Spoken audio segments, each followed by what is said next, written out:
Hello soldiers, मैं बीबी मिश्रा और आप लोगों का मैथमेटिक्स और रीजनिंग में मैंने काफी कुछ करा दिया। आप लोगों को सारे सिलेबस मैंने पढ़ा दिया, कवर करा दिया।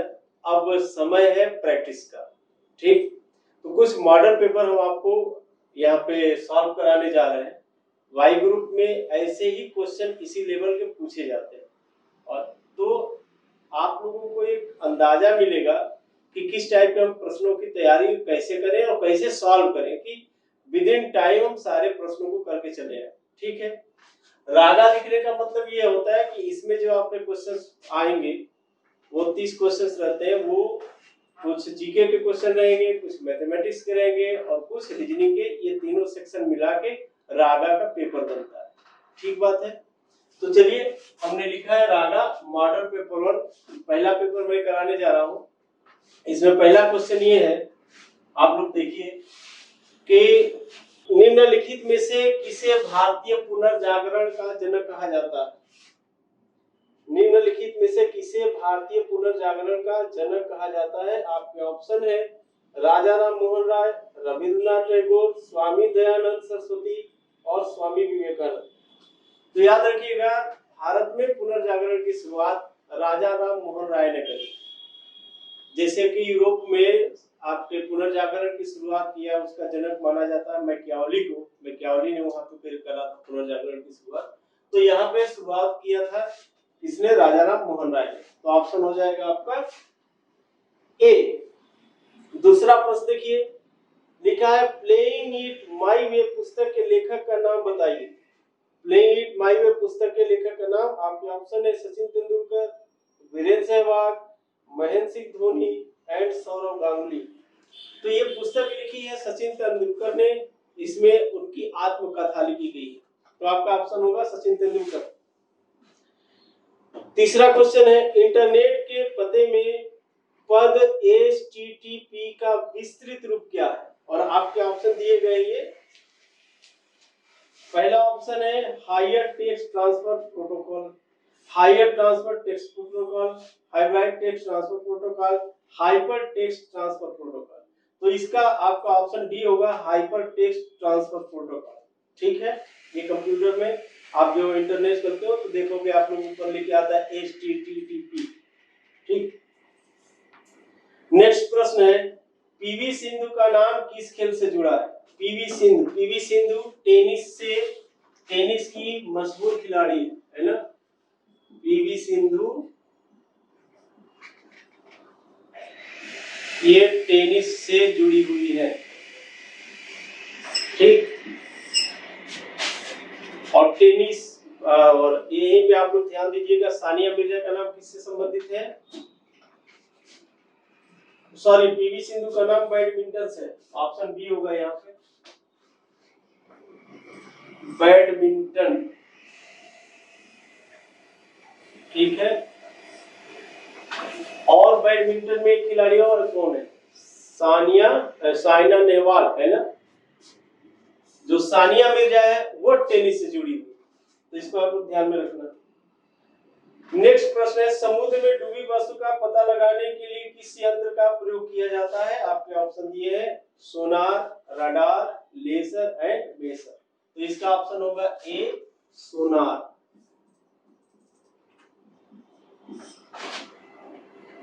ठीक है, ये आपका पांचवा क्वेश्चन, ये चौथा।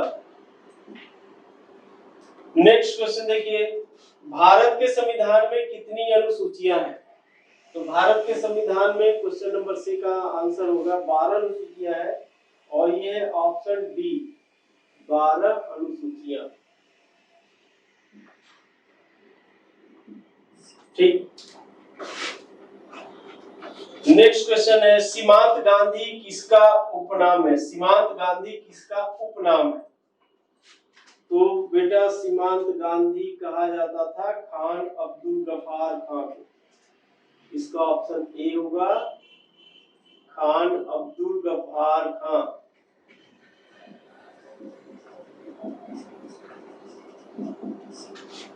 ठीक, ये सीमांत गांधी इसलिए कहा जाता है जो आपका पाकिस्तान से लगा हुआ जो सीमावर्ती इलाका है उसकी आजादी के लिए इन्होंने अंग्रेजों के खिलाफ मूवमेंट शुरू की थी। नेक्स्ट प्रश्न है, हरे फलों को कृत्रिम रूप से पकाने के लिए प्रयुक्त गैस है, कौन सी गैस यूज होती है? क्वेश्चन नंबर 8, हरे फलों को कृत्रिम रूप से पकाने के लिए कौन सी गैस यूज होती है? तो इसका ऑप्शन होगा, याद रखिएगा आप लोग, एथिलीन। एथिलीन से हरे फलों को पकाया जाता है।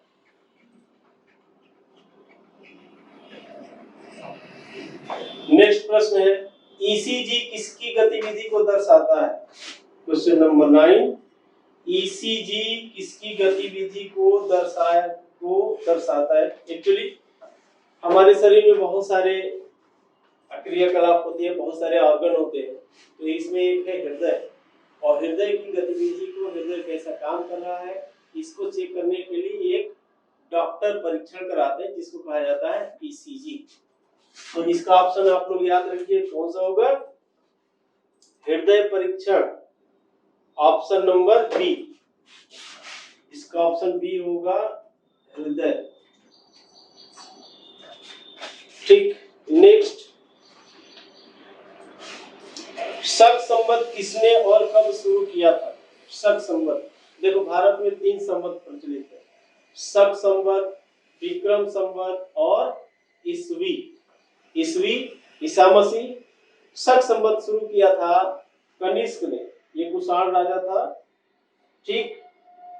और विक्रमादित्य ने शुरू किया था विक्रम संवत। तो आपका प्रश्न पूछा गया, शक संवत किसने और कब शुरू किया? कनिष्क ने 78 ईस्वी में, ऑप्शन डी। 10 का ऑप्शन हो जाएगा डी, कनिष्क। 78 ईस्वी। नेक्स्ट प्रश्न है, भारत में हरित क्रांति का जनक किसे कहा जाता है? देखो, हरित क्रांति से पहले भारतीय कृषि दम तोड़ रही थी, है ना। अगर हरित क्रांति नहीं होती तो भारत के लोग आज खाने बिना मर जाते।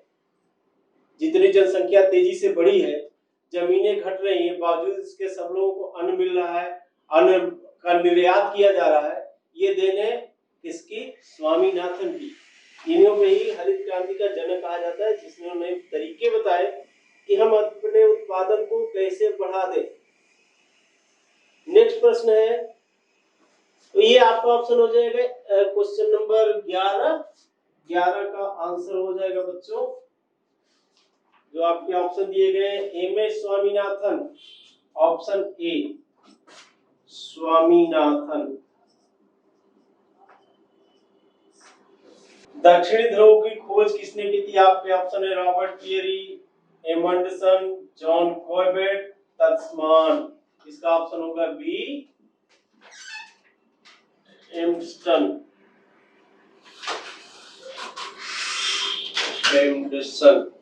ठीक, इन्होंने खोज करी थी किसकी? दक्षिणी ध्रुव। तो ये आपके जनरल अवेयरनेस के क्वेश्चन थे, जीके के। अब आगे जो प्रश्न मिलने जा रहे हैं वो मैथमेटिक्स के 250 के क्वेश्चन है आपका। 250 के 15% प्लस, 340 के 13% प्लस, 720 के 17% का मान कितना होगा, ये आपको बताना है। ठीक, तो चलिए सॉल्व कर देते हैं इसको। क्या दिक्कत है? 250 के 15%, ठीक है। देखो, प्रतिशत निकालने के बहुत सारे तरीके हैं। एक तो सीधा सीधा जो आप लोग बचपन से पढ़े हो, 250 के लिए हम गुणा लिखते हैं, ठीक है, और 15% के लिए बटे में 100 कर देते हो आप। अब ये कैंसिल कर सकते हो आप, 5 3 15, 5 3 10। अच्छा, एक काम करना आपको, देखो छोटा कर सकते हो या 10 से डिविजिबिलिटी बहुत आसान होती है, तो पॉइंट में आप आंसर आता है। तो मैं आपको सलाह ये दूंगा कि जब 10 बच जाए, अगर पूरा नहीं कटने के चांसेस हो, तो आपको करना ये है कि 10 को छोड़ दिया करो, है ना, ताकि भाग देना आपको आसान पड़े। अब गुणा कर दीजिए 25 में 15 का, तो ये हो जाएगा बच्चों 15 पचे 75 के 5 हासिल 7 और 15 दूनी 30 और 7 37, 375 बटे 10, इसकी वैल्यू हो जाएगी कितनी 37.5। देखो आसान हो गया है ना। ऊपर वाले में अगर 10 से डिवीजन जब भी करोगे आप तो हमेशा याद रखना राइट से एक अंक छोड़ के दशमलव लगा देना, कुछ करना नहीं। दूसरा है 340 के 13%, ठीक है 13 बटे 100 हो जाएगा, ये कैंसिल कर दीजिए।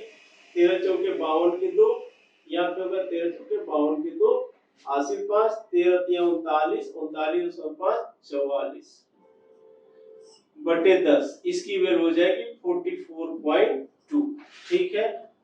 एंड नेक्स्ट है 720 के 17% का मतलब हो गया 0, कैंसिल कर दीजिए और यहाँ पे हो जाएगा 17 दूनी 34 के 4 हासिल 3, 17 सत्ते 119 और 3 हो जाएगा 122 बटे 10, कितना हो जाएगा ये 122.4, ठीक। 17 दूनी 34 4 3 17 सत्ते 119 और 3 122। अब ये आपकी वैल्यू हो गई, बीच बीच में प्लस है तो आप इनको जोड़ दीजिए, बहुत सिंपल सी बात है, ठीक। कितना जाएगा बच्चों 4 2 6 6 5 11 के हासिल 1, 7 4 11 12 12 2 14 के 4 हासिल 1, 4 4 8 8 2 10 के 0 हासिल 1 1 2, कितना हो जाएगा 204.1। अब ऑप्शन मिला लो 204.10, यहाँ पे 0 कर सकते हैं, कोई इशू नहीं है। तो ऑप्शन डी सही है, यहाँ पे आपका ऑप्शन डी सही होगा, ठीक है। तो सिंपल कैलकुलेशन थी, तरीका आपने देख लिया कैसे इसको सॉल्व करना है। चलिए आगे बढ़ते हैं। नेक्स्ट प्रश्न है, क्वेश्चन अगला देखिए। संतोष ने अपने 3 बच्चों को अरविंद, बीनू और अंजू को 2:3:4 में कुछ धनराशि बांटी, ठीक है। कौन कौन है भैया, अरविंद,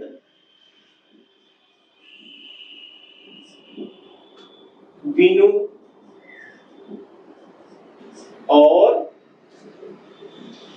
अंजू है, ठीक है। इनको जो संतोष धन बांट रहा है वो किस अनुपात में बांट रहा है, तो 2:3:4 इस रूप में बांट रहा है, ठीक है। कह रहा है कि यदि बीनू को 51 रुपए प्राप्त हुए, ये जो बीनू का पार्ट है कह रहा है कि इस जो अनुपात है इसकी वैल्यू कितनी है 51 रुपए, है ना। बीनू के अनुपात का मान 51 रुपए, भाग का मतलब यही होगा बीनू को जो मिला वो उसके भाग का मूल्य है। तो अंजू और अरविंद द्वारा प्राप्त धनराशि कितनी थी, अब बताइए आप। 3:51 हो रहा है ना, तो 3:51 कब हो रहा है, जब हम इसमें गुणा कर देंगे 17 का, 17 या 51, है ना। अब जो ये 17 का गुणा इसमें हो रहा है तो ये 17 का गुणा हर जगह होगा, है ना, यहाँ भी होगा और यहाँ भी होगा, क्योंकि अनुपात में बेईमानी नहीं होती, एक ही चीज से मल्टीप्लाई करनी होती। 17 दूनी 34, इसकी वैल्यू थी 34 रुपए और इसकी वैल्यू थी 17 चौके 68 रुपए, यानी 34 रुपीज एंड 68 रुपीज। किस ऑप्शन में है ये आंसर, 68 रुपए और 34 पैसे, सॉरी 68 रुपए और 34 रुपए, ऑप्शन सी। तो इसका ऑप्शन सी करेक्ट, ठीक है।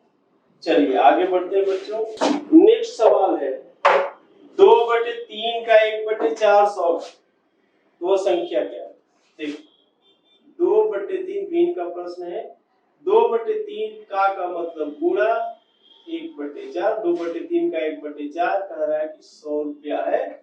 जब भी भिन्न का प्रश्न आता है आप लोग हमेशा याद रखना कि भिन्न के प्रश्न में अगर संख्या को पूछ रहा है तो एक की वैल्यू निकालनी होगी, क्योंकि भिन्न को हम इकाई के रूप में संपूर्ण मानते हैं, ठीक है ना। तो एक की वैल्यू आज आपको निकालनी है, अब इसको सॉल्व कर दीजिए। अगर हम केवल एक इधर रखें तो आप देखोगे कि ये जो बटे वाले हैं गुणे में जाएंगे, 100 गुणे 3 गुणे 4, और जो एक के गुणा में वो कितना आ जाएगा, बटे में आ जाएगा। ये 2 दूनी 4 हो गया, और 100 दूनी 200 दिए 600, यानी जो संपूर्ण मान था संख्या, ये जो संख्या है वो कितनी है, 600। ठीक है, तो एक से वगैरह मानने की जरूरत नहीं है। फिर के अगर प्रश्न है तो हमेशा याद करिए, ध्यान में रखिए कि हमें एक की वैल्यू निकाल लेनी है तो संख्या का मान मिल जाएगा। ऑप्शन बी इज करेक्ट, इसका ऑप्शन बी सही है। एक कर्मचारी के वेतन में 30% की वृद्धि की गई, जिससे उसका वेतन 910 रुपया हो गया। ठीक है, एक कर्मचारी के वेतन में 30% की वृद्धि की गई है, और इस 30% की वृद्धि के कारण उसका जो वेतन है अब कितना हो जा रहा है, 910 रुपये। तो क्वेश्चन ये है कि बढ़ोतरी के बाद, बढ़ोतरी से पहले उसका वेतन क्या था, पहले का वेतन। आप लोगों को ध्यान होगा, मैंने पढ़ाया था कि परसेंटेज के जब भी प्रश्न हो आप इस परसेंटेज वैल्यू को पकड़ लो। जब 30% की बात होती है तो 30% को आप क्या लिखते हो, 30/100, इसका मतलब हो गया 3/10। ठीक है, यानी ओरिजिनल वैल्यू 10 थी, 3 रुपए की वृद्धि हो गई। ठीक है, इसको हम ये मानेंगे, ऊपर वाला वृद्धि या कमी होता है, नीचे वाला ओरिजिनल वैल्यू होती है। तो इस 10 में 3 की वृद्धि होती है, या ये कहो 100 में 30 की वृद्धि होती है। छोटे में लाएंगे तो कैलकुलेशन छोटी होगी, तो 10 में 3 बढ़ा दोगे तो ये कितना हो जाएगा, 13, है ना। और कह रहा है कि बड़ी वैल्यू कितनी है, 910 रुपये, यानी 13 की वैल्यू कितनी हो जा रही है, 910। ये बढ़ के 13 हुआ ना, इस 13 की बढ़ी हुई वैल्यू कितनी है, प्रश्न में आपके 910 रुपये। अब 13 में कितने का गुणा कर दोगे तो 910 हो जाएगा, 13 सत्ते 91, यानी 70 का, है ना। जब ऊपर 70 का गुणा करोगे आप तो नीचे भी 70 का गुणा करना पड़ेगा, तो ये की वैल्यू कितनी हो जाएगी, 700।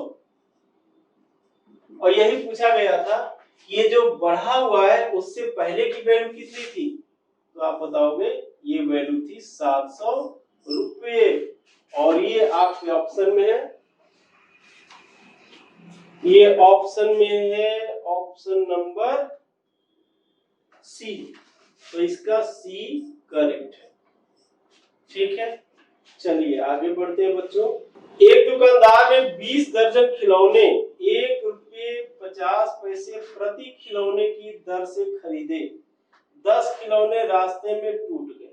देखो मामला क्या है, आगे कह रहा है कि उसने शेष ₹2 की दर से बेचे। ₹2 की दर का मतलब क्या हुआ, 2 रुपये प्रति दर्जन बेचा है, उसका लाभ प्रतिशत बताना है। तो सबसे पहले हमें ये देखना पड़ेगा कि उसने अपनी जेब से पैसे कितने निकाले। ठीक है, तो 20 दर्जन का मतलब कितने हो गए, और कह रहा है कि 20 दर्जन खिलौने 1 रुपये 50 पैसे प्रति खिलौने की दर से खरीदा। ओके, 20 दर्जन खरीद रहा है तो 20 दर्जन की वैल्यू कितनी हो जाएगी, 20 गुणे 1.5, क्योंकि 1 दर्जन की वैल्यू 1.5 है, 1 रुपया 50 पैसा। तो 20 दर्जन की वैल्यू कितनी आ जाएगी, गुणा कर दो बच्चों, ये हो जाएगा 15 दूनी 30, 1 0 1 0, ये 2 के बाद दशमलव आ गया 30 रुपया। ठीक है, तो इसकी वैल्यू कितनी हो गई, 30 रुपये। चलिए अब आगे बढ़ते हैं। कह रहा है कि 10 खिलौने रास्ते में टूट गए। अब हमको एक खिलौने की प्राइस पता करनी पड़ेगी, है ना, कि आखिर जो 10 खिलौने टूट गए उसमें उसका कितना पैसा लॉस हो गया, ये भी देखना होगा। या उसने ये कहा कि उसने शेष को ₹2 की दर से बेचे। शेष यानी अगर हम 20 दर्जन में से 10 आपके वो निकाल दें 10 खिलौने, तो 10 खिलौने का लॉस हो रहा है ना उसको। अब देखो 20 दर्जन यानी 30 रुपए में 20 दर्जन उसे खिलौने खरीदे, इसका मतलब 20 गुणे 12 का मतलब हो गया 12 दूनी 24, 240 खिलौने वो खरीद रहा है कितने में? 30 रुपए में। तो भैया एक खिलौने कितने में खरीदेगा? 30/240। ठीक है, आप इसको सॉल्व कर देंगे तो कितना आ जाएगा ये, या इसे छोड़ो 3/24 रुपए। तो 10 की वैल्यू कितनी हो जाएगी 10 खिलौने की? 3/24 गुणे 10, ये हो जाएगा 30/24, 6 पंचे 30, 6 चौके 24, 5/4 रुपए, है ना। यानी 10 खिलौने जो टूटे उसमें उसे कितने का उस नुकसान हुआ? 5/4 रुपए। इसका मतलब हो गया 4 एकम 4, ठीक, 4 दुनिया 4 पंचे 20, 1.25 रुपए इसका उसको नुकसान हुआ। ठीक, अब देखो खिलौने बचे किसके कितने उसके? अगर हम 240 से माइनस कर दें कितना 10, तो आपके पास बचेगा 230 खिलौने, है ना। ये 230 खिलौने बचे उसके पास, ठीक। और इन 230 खिलौनों में वो कह रहा है कि बेच रहा है 2 रुपये प्रति दर्जन की भाव से। तो भाई एक बात बताओ, अगर हम 230 को दर्जन में कन्वर्ट कर दें तो कितना हो जाएगा? देखो 230 को 12 से भाग कर दो, 12 एक बार, ठीक है, और ये हो गया 12 सत्ते 84, 12 अट्ठे 96, 12 नौ 108, 108, 10 से 8 ये 2, ठीक है। यानी 19 दर्जन और 2 खिलौने, 19 दर्जन और 2 खिलौने उसने बेचे हैं। अब देखिए आपके पास जो प्रश्न है, 19 दर्जन 2 खिलौने उसने बेचे हैं, रेट क्या लिया है? 2 रुपये। तो 19 दर्जन की मान कितना हो गया? 19 गुणे 2 यानी 38 रुपए, ठीक है, 38 रुपीस यहाँ पे। और 2 खिलौने का उसने कितना पैसा लिया? तो जब 38 रुपये में वो 29 खिलौने बेच रहा है, यानी 230 खिलौने बेच रहा है, कितने में? इसको माइनस कर दो तो आ जाएगा 228, ठीक है।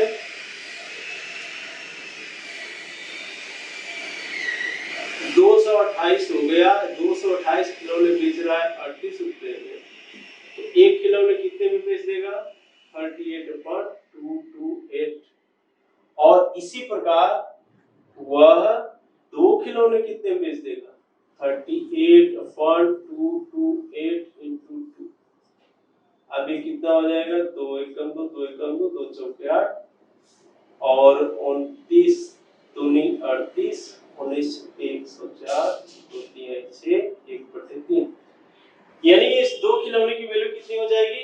1/3 रुपया और 38 रुपया ये।